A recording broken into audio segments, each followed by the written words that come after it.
Bonjour tout le monde, aujourd'hui on se retrouve pour une nouvelle vidéo, un nouveau format entre nous. Et aujourd'hui on est en compagnie de Geoffrey. C'est moi, wesh. Geoffrey, un ami de longue date. Trop longue date. La dernière fois, on s'est fait la remarque. Dans la durée de notre vie, il y a plus de temps où on se connaît que de temps où on se connaît pas. C'est flippant. Allez, c'est parti.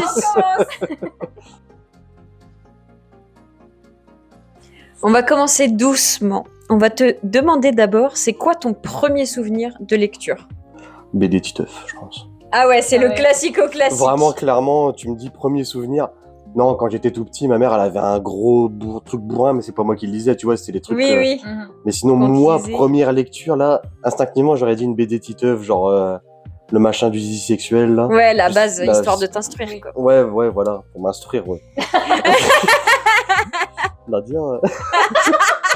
Ouais, c'était maintenant instinctement vraiment, si ça se trouve c'est pas ça, tu vois, mais là Ouais, mais c'est ce qui te vient le direct. premier truc qui me vient à l'esprit Mm. c'est les trucs de Tintin de Titeuf. Ok.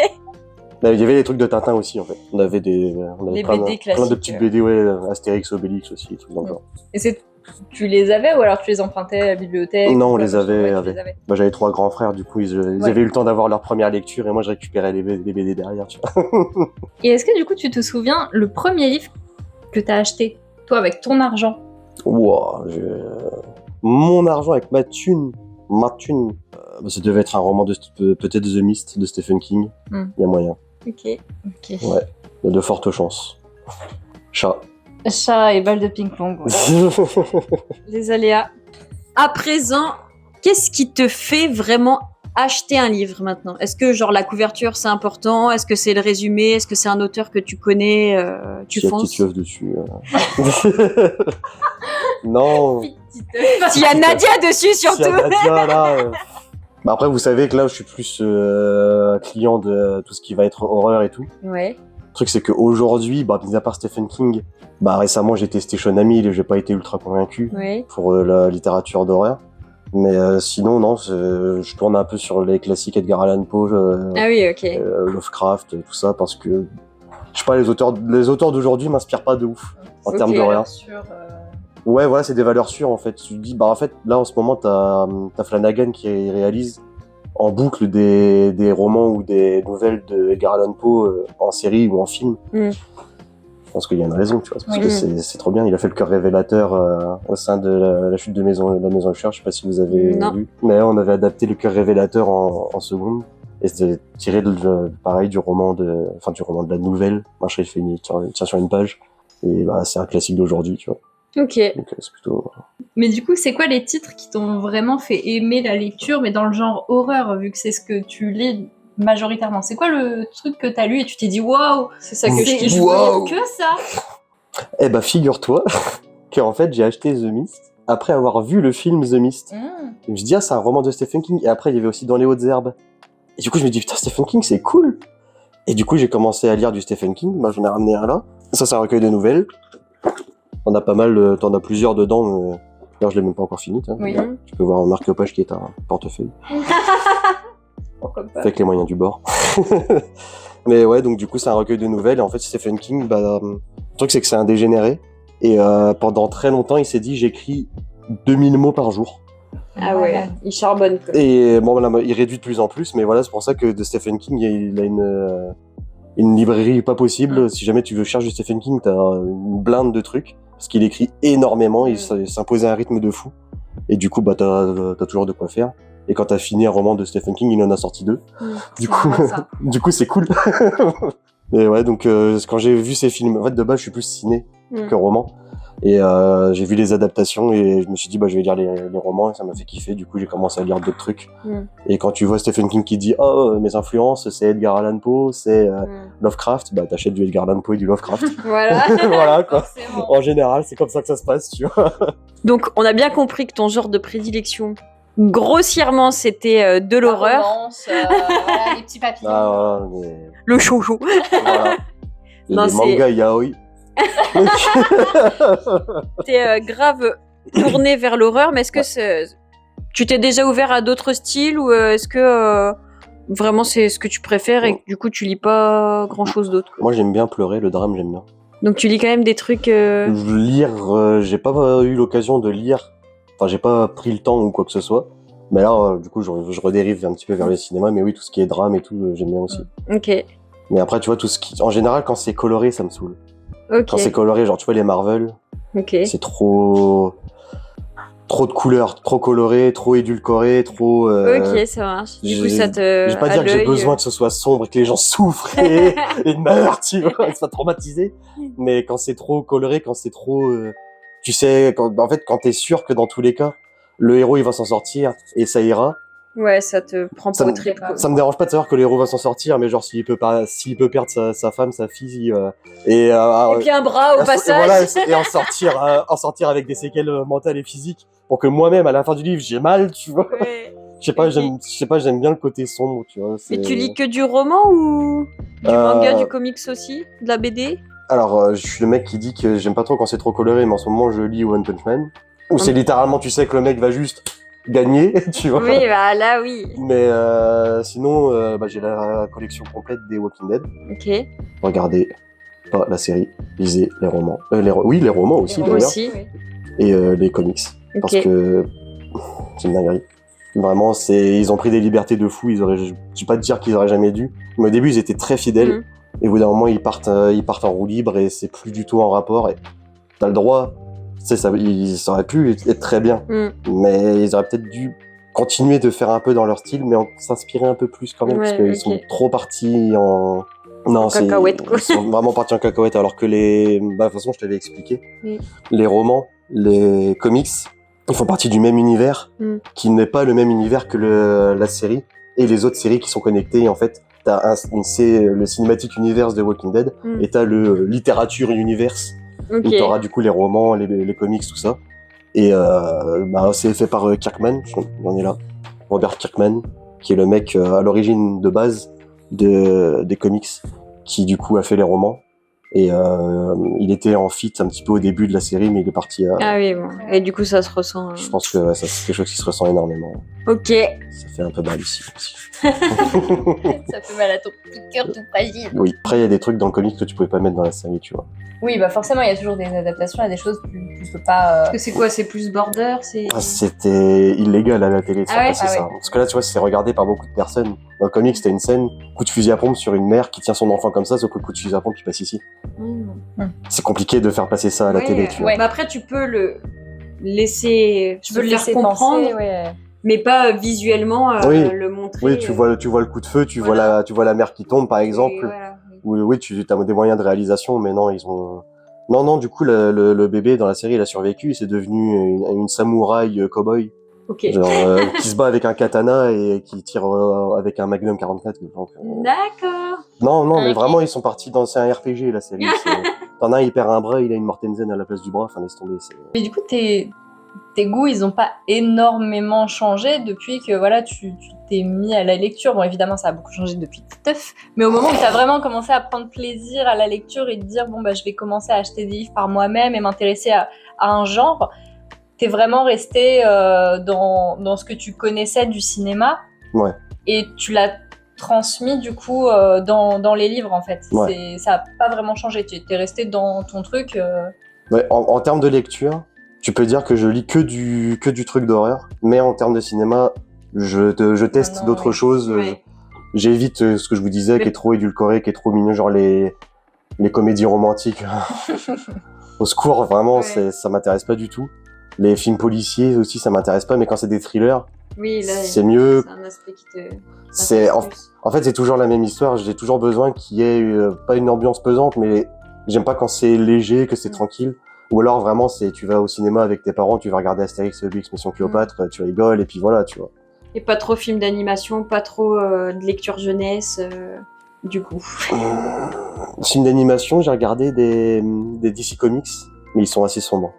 Ah oui, toujours. Apocalypse, genre quand t'as Shazam qui est supposé être un enfant, qui se transforme en héros, qui littéralement se fait attraper par les soldats du gros méchant, j'ai oublié son nom là, le gros méchant, l'ennemi de Superman, qui au final il sait qu'il est foutu et qu'il est mort et qu'en fait là il survit parce qu'il est sur son corps d'homme et en fait il ramène tous les soldats avec lui et une fois qu'il est là-bas il crie Shazam pour que l'éclair fracasse tout le monde mais ça le fracasse lui au passage. Bah c'est un enfant de 14 ans qui a pris cette décision quoi. C'est pas la joie. Ok. On se tape pas des barres, tu vois. Disons qu'il y a des red flags quoi, il y a des trigger warnings comme tu dis Morgane. Il y a des choses, il y a des sujets compliqués quoi. Il y a des sujets, ouais, toujours, mais il faut toujours qu'il y ait quelque chose qui te fasse potentiellement réfléchir, que ce soit pendant ou après en fait. Ouais, voilà. Ça m'est arrivé sur certains films, The Road, regardez The Road, et lisez The Road, où vraiment, à un moment tu mets pause et tu fais ouf. Ouais, c'est trop. Oh, c'est dur. La scène est dure. Manon qui est passée, je l'ai fait regarder The Road, elle m'a dit pas facile, tu vois.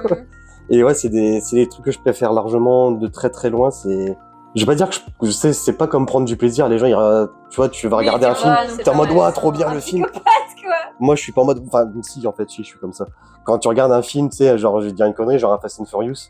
Les gens, ils disent ouah, trop bien, la voiture dans l'espace. Enfin, je sais pas, tu vois, les gens, ils sont en extase devant ces trucs-là. Bah, moi, je vois une scène, je me dis putain, le réel, il a eu les couilles d'avoir le Viggo Mortensen qui braque un flingue sur la tête de son fils et qui lui dit ça va bien se passer, ça va bien se passer. Quand je regarde la scène, je suis là, je fais ah c'est cool d'avoir fait ça, mais c'est pas cool en même temps, tu vois.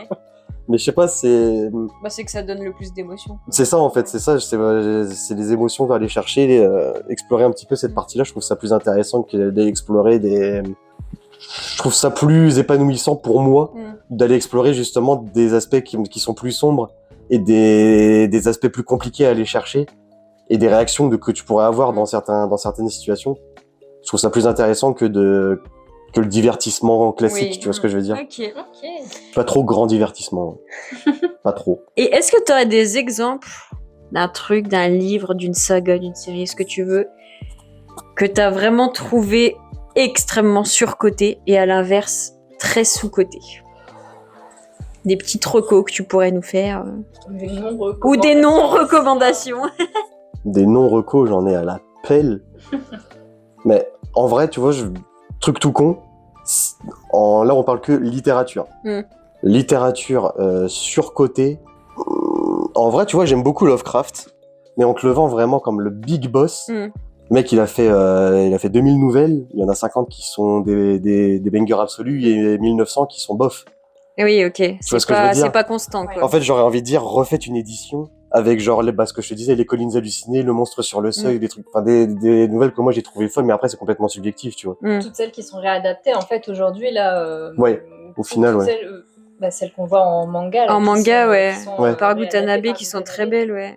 Forcément, c'est toujours les mêmes titres qu'on entend. Alors qu'il en a fait, ouais, comme tu dis. Oui, il en a fait à la pelle. Cool. Vraiment, rien que là, tu vois, tu prends ce truc-là, je te dis des nouvelles qu'il y a là-dedans. Genre si je te dis La Cité sans nom, ça peut peut-être te dire quelque chose, est-ce qu'elle est connue, mais le festival, l'appel de Cthulhu. Ça oui. Ça oui. L'horreur à Dunwich, celui qui chuchotait dans le noir. Ça me dit quelque chose. Ça c'est très connu. Le cauchemar d'Innsmouth. Ah ça a été réédité, je crois. Édité en manga. La maison de la sorcière, le monstre sur le seuil. Et celui qui hante les ténèbres. Ça oui. Et bah du coup, justement ça fait partie des romans, des recueils de nouvelles où ils se sont dit ça c'est des méga succès, on va faire un recueil de nouvelles et ça c'est en 3 tomes du coup. Ok. C'est que le premier, tu vois. Je vais pas dire que Lovecraft il est surcoté parce que c'est un daron de l'horreur d'aujourd'hui. Oui. La moitié des mecs qui font de l'horreur aujourd'hui disent oh Lovecraft il a inspiré la moitié des trucs que j'ai fait, tu vois. Même les jeux vidéo genre Dredge ou quoi, c'est toute l'horreur d'aujourd'hui, il y a forcément un petit peu de Lovecraft dedans. Donc je vais pas dire que c'est surcoté, mais il faut pas oublier qu'il a fait énormément de choses et qu'il y en a beaucoup que je te dis le titre, tu vas faire ah c'est lui qui a fait, je connais pas, tu vois. De toute façon, tu peux pas faire des masterclass à chaque fois, tu vois. Enfin, ce serait trop cheaté, quoi. Bah oui, c'est le mec, sinon ça serait Cristiano Ronaldo de l'horreur, tu vois. Genre, le gars, il est trop fort dans tout, tu vois. Enfin, quand t'as écrit 2000 nouvelles, les gens peuvent pas se souvenir des 2000. Oui. Dans tous les cas. Même si les 2000 étaient géniales. C'est comme Stephen King, tu vois. Quand je te disais, le mec, il s'est donné un rythme de dégénérer. Bon, là, avec l'âge, ça réduit, parce que aussi le canal carpien, au bout d'un moment, ça fait mal, tu vois. Mais il a fait énormément de choses qu'on n'a pas entendu parler. Mais après, ça reste le daron. Il a fait ça, il a fait The Shining, il a fait Dans les hautes herbes, mais celui-là, il est un peu moins connu, mais c'est un monstre aussi. Bah, Shining, tu vois, moi, ça m'a fait un peu le même truc que toi. On a vu le film, et j'ai fait « Oh mon Dieu, faut que je lise le livre ». Film de fou. Faut que je lise le livre. Et le livre, il n'a rien à voir, mais tous les deux sont géniaux. Oui. Et Même figure-toi si que Stephen King déteste c'est le ça. film. Stephen King, il a détesté le film, il a fait son propre film, ça a bidé. Voilà, c'est quand même pas de chance. Et sous-côté, en fait, les romans Walking Dead. Ok. Vraiment, personne n'en parle jamais. Bon, j'en ai pris que 3, mais il y en a eu, en tout, il y en a 8 au moment où je les avais achetés. Et il y en a probablement d'autres qui sont sortis, il faut que je regarde.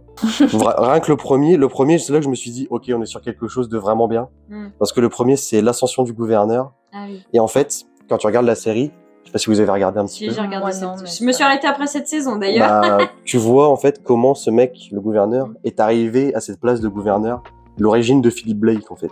Et c'est là aussi que tu vois que du coup la série n'est plus du tout canon avec quoi que ce soit, parce que je vais pas spoiler parce que c'est des trucs de fou. Enfin pour moi, si on s'intéresse un minimum dessus, faut le lire, au moins celui-là, parce que moi il m'a retourné la tête.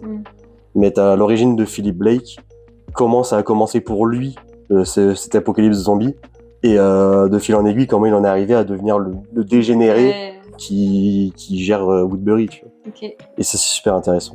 Est-ce que tu consommes la lecture autrement ? Lecture audio ? Est-ce que voilà, la lecture numérique aussi peut-être ? Est-ce que des fois tu lis sur ton téléphone, sur un ordi ? Alors, je consomme beaucoup de YouTube. Et pendant une longue période, on avait Nicolas Sarkozy qui nous lisait Le Temps des Tempêtes sur Audible. Et je me suis dit, il y a peut-être qu'il y a des trucs sympas sur Audible. Et de toute façon, j'avais un compte Amazon Prime, donc j'avais le droit à tester. Donc je me suis dit, je vais tester. J'ai écouté 2 livres et j'ai désinstallé le truc. Parce que ça me rendrait barjo. Non pas parce que j'aimais pas, mais parce que quand j'écoutais, je me suis dit, je le mets en arrière pendant que je travaille. Sauf que du coup, j'écoutais juste le livre et je travaillais plus. Oui. Mon employeur ne doit pas regarder cette vidéo. À un moment, un de mes frères avait dit, fais-le en conduisant. Non. Parce que je suis pris dedans, en fait. Donc après, je me suis dit, au pire, voilà. Mais je me suis dit, mais quitte à ne rien faire d'autre qu'écouter, je vais le lire moi-même. Et déjà, économiser de l'argent. Et puis en plus, c'est kiffant aussi d'avoir le livre à toi, plutôt que d'avoir un fichier audio, tu vois. On peut faire le parallèle avec les films, tu vois. Je lis un livre. Des fois, ça m'était arrivé dans Les Hautes-Herbes, tu vois, la nouvelle, et après, il y a un film qui est sorti, du coup, j'ai lu le livre, et après, je crois que c'est en 2020 ou 2021 que le film est sorti, un peu après le Covid, je crois, ou un tout petit peu avant. Le film est sorti sur Netflix, et je me dis, putain, c'est dans Les Hautes-Herbes, du coup, je l'ai regardé. Et après, pareil, il y a eu 1957 ou 67, c'est un film, pareil, d'un truc tiré d'un roman de Stephen King. J'ai vu le film, je me dis tiens, je vais lire le livre. Et en général, c'est du ping-pong. Ouais, ça va un peu. C'est un ping-pong. Moi, c'est toujours film, livre en général. Que roman quand même. Ça reste quand même une autre manière de consommer la lecture. Si des fois il y a des livres, vous savez pas trop si potentiellement ça peut vous plaire ou quoi. S'il y a le film qui est dispo, essayez, et puis peut-être que ça va vous donner envie de lire le livre, même si parfois les adaptations sont pas forcément bonnes ou quoi. Regardez The Mist. J'ai vu beaucoup d'adaptations et The Mist, le film, il est extrêmement, parfois même trop fidèle au livre. Vraiment pas beaucoup de liberté prise, c'est vraiment genre on a pris le livre, on a découpé des morceaux et on a tac. Et c'est extrêmement fidèle, mais c'est super bien. Et par exemple, quand tu commences à lire un livre, tu défiles un peu les pages et puis tu sens que tu rentres pas dedans, ça te plaît pas spécialement. Est-ce que tu arrives à drop un livre avant de le finir ? Ou est-ce que t'as un peu ce truc de non, pour être sûr de mon avis, il faut quand même que j'aille au bout, tu vois. Alors j'ai des troubles de l'attention. Si tu me captes pas, tu me perds vite, en général. Ouais. Et non, en fait, il y a des moments vraiment, je lis genre 3 pages et ça me saoule. Ok. Mais je sais que c'est pas le livre et que c'est moi. Je me rends compte que moi, des fois, je prends un bouquin, je suis comme ça, je commence à lire et genre des fois, je suis en mode la police elle est trop petite, genre. Ou trop grosse. Et genre je trouve des excuses à la con parce qu'en fait j'ai pas envie de lire, tu vois. Et donc du coup j'abandonne, mais je reprends genre 2 mois après. Mais quand j'ai commencé à lire un livre, je le finis, tu vois. Ok. L'arrêter en plein milieu, je le fais quand c'est un recueil de nouvelles et que du coup j'ai fini une nouvelle. Tu peux en lire quelques-unes. Ça c'est pas grave, tu vois, on s'en fout. Mais j'aime pas. Je suis comme ça, tu vois. En fait, j'ai lu, tu vois, même le livre, comme je te disais, de Shona Mill, là, je l'ai lu, genre, je l'ai lu jusque un peu vers le début de la fin, tu vois, vraiment la dernière partie du livre. Et j'ai stoppé pendant 2 semaines. Et à chaque fois, je le voyais, il était là posé comme ça sur mon truc. Je me disais, putain, mais il va faire quoi avec sa rose noire, tu vois. Enfin, oui, tu voulais quand même savoir. C'est quoi cette histoire? Je dis, pourquoi le loup, il vient le voir des fois et pourquoi il vient pas? Et la fin m'a déçu, mais c'est... Mais du coup, t'as jamais arrêté totalement de lire un livre parce que tu t'aimes pas, tu trouves ça nul, tu dis, allez, tant pis. Hein. En fait, j'ai déjà tellement de mal à me dire, je vais lire ce livre. En fait, j'ai pas énormément de livres dans ma bibliothèque, mais tous les livres que j'ai dedans, je les ai lus. Tu vois, c'est... Tu choisis bien et t'es pas. Tu vois, je vais à la Fnac, je vais prendre le livre et vraiment, je vais lire 15 pages et je vais dire, ok, je vais l'acheter, tu vois. Le mec insupportable. Parce qu'au final, je reste pendant 3 heures dans le truc et genre à chaque fois, je suis sur un livre différent, tu vois. Donc le mec, invivable, mais c'est comme ça que tu t'assures que ça va un minimum te plaire. Ouais, voilà, c'est ça. D'acheter et de te lancer, quoi. Et tu vois, justement, le truc de Sean Hamill, lui, je l'avais pas lu. Genre, j'avais lu la 4e de couverture. J'ai vu Stephen King qui a dit ouais, j'ai bien aimé ce livre. Moi, je me suis dit, ils veulent le vendre. Hein, oui. On va pas se mentir. Si tu lis tous les trucs que Stephen King a dit, je me demande s'il a pas pris un petit cachet. Bon, bah, ça, c'est la question que je me pose. Il a pas le temps de lire, il écrit trop. C'est ça, il écrit trop. Il a mal. Canal carpien, c'est aussi quand tu lis, tu vois. Enfin, et je l'ai pas lu plus que ça. Et en vrai, il était bien quand même. Le concept est sympa, mais la fin, je l'ai trouvé. Ça m'a. Je sais pas, ça m'a pas convaincu de fou. Tu vois. Je me suis dit, ouais. Et en fait, tout était dans une autre dimension, en fait. Bon. Est-ce que pour toi, la fin d'un livre, genre, ça peut remettre en question tout la vie que t'avais du livre? Ça dépend, il y a des livres qui sont faits pour. Ou tout le long, tu sais, les thrillers. Oui. Tout le long, on te fait douter, est-ce que c'est ceci, est-ce que c'est cela. Et à la fin, on te dit. Et c'est comme la vidéo qu'on regardait hier. Oui. Quand t'as un mystère, le mieux, c'est que à la fin, lorsque le mystère te tombe dessus, tu te dises, toi, putain, c'était sous mes yeux depuis le début, et j'aurais pu le capter, tu vois. Ça donne envie de relire le truc pour dire, putain, mais en plus là, il me disait ça, et puis moi, j'ai pas capté. Et je trouve ça cool, tu vois.